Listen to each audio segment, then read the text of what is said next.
Hey there, we're talking about revolutions in Latin America. And some of the biggest Latin American revolutionaries are Toussaint Louverture, and he was a former slave. He led the independence movement in Haiti. Toussaint fought the French, he fought for freedom, and he is going to lead the movement that is eventually going to free the Haitian people and end slavery.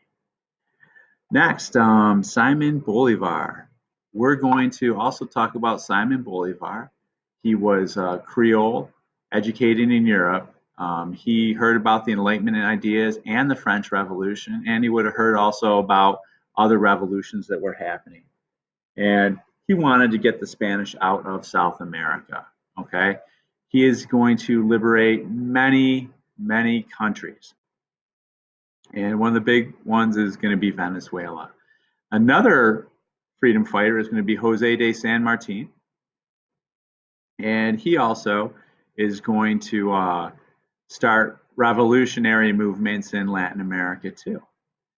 He's one of the big liberators of Argentina.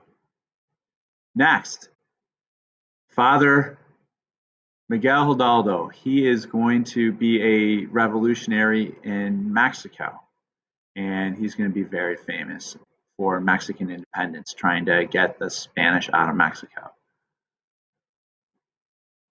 And here's a map I'd like you guys to take a look at, Latin America in the 1800s.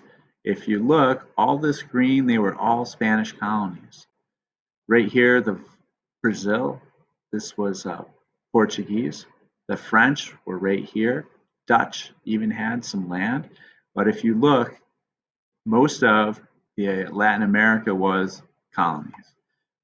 1830, if you look at all these independent countries, all the way up. Mexico has their independence. And notice it Mexico used to almost go to the California border. Brazil's independent. Argentina is, Peru, all these countries are independent, okay?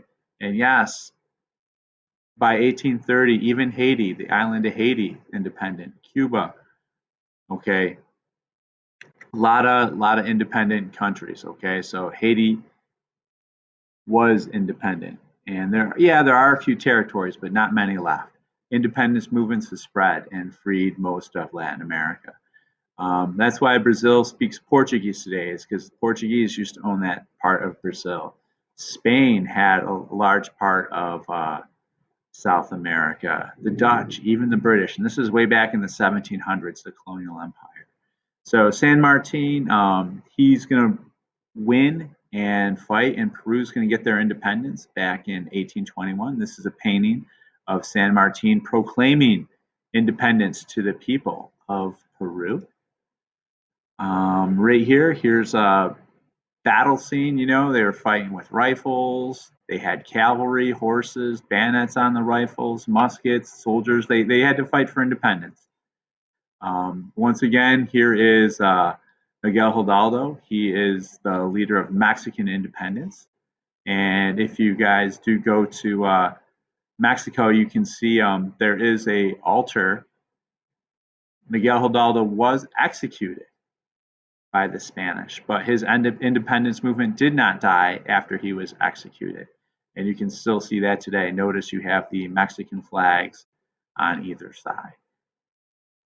Next, where was he laid to rest? Well, this is his monument, okay? It's right in Mexico City.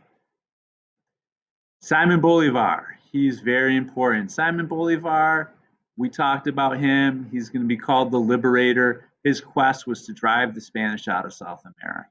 And he had a dream that South America would be independent and come together sort of like the United States. However, that didn't come through. South America is a collection of independent countries. They're not bound together like states like in America. Okay, some other portraits, some battle scenes you'll see, you know, proclaiming victory and independence. And once again, Prince Pedro, he liberated Sao Paulo, Brazilian independence.